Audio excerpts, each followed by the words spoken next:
This is the Washington Times front page for Tuesday, April 16th, 2024. Thanks for joining us. I'm George Gerbo. Israeli leaders are vowing that a massive attack by Iran will be met with a response as they appeared to brush aside calls from the U.S. for diplomacy and de-escalation.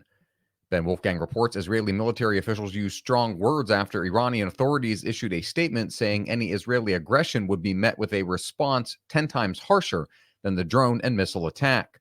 The U.S., along with nations across Europe and the Middle East, has appealed for calm.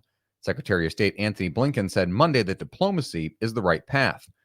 The dueling threats are fueling fears that the entire Middle East could be plunged into chaos.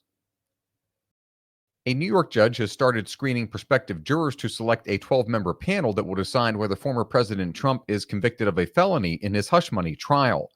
Tom Howe reports State Supreme Court Judge Juan Merchan welcomed an initial panel of 96 prospective jurors through the courtroom for the beginning of the multi-day selection process.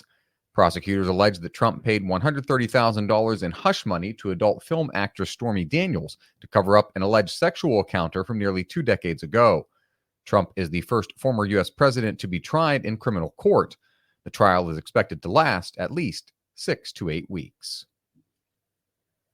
Former Governor Larry Hogan is crisscrossing Maryland to reassemble the coalition of Republicans, Independents, and Democrats who twice sent him to Annapolis in hopes of duplicating that result for his U.S. Senate race. Hogan entered the race late, Ramsey Touchberry reports, but now he's polling ahead of both Democratic candidates, Representative David Trone and Prince George's County Executive Angela Also Brooks.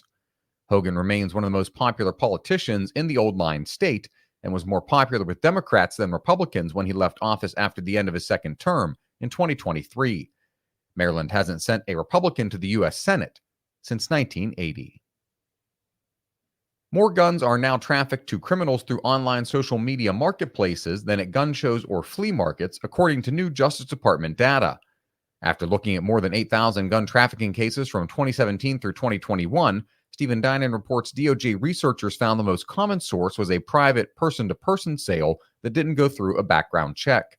Stolen weapons were the third most common factor in those cases, though online orchestrated sales and ghost guns, untraceable firearms manufactured outside the industry, are quickly growing. And finally, religion reporter Mark Kellner looks at recent trends among men and how much they read the Bible.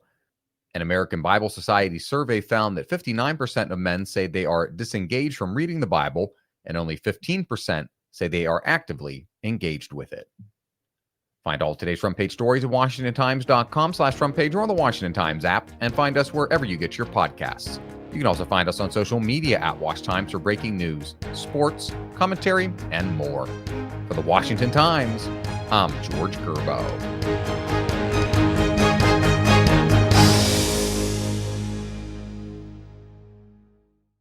Plato's Closet in West Ashley and North Charleston are springing up cash. Just sell us your gently used warm weather styles like tees, shorts, sandals, and more. We're paying cash on the spot for gently used spring styles for guys and girls. Support sustainable fashion. This spring, do your thing and recycle the spring-inspired clothes, shoes, and accessories that are just hanging in your closet for cash on the spot. Let your spring clothes bloom into cash at Plato's Closet. Plato's Closet, located in West Ashley on Sam Rittenberg Boulevard and North Charleston on Rivers Avenue.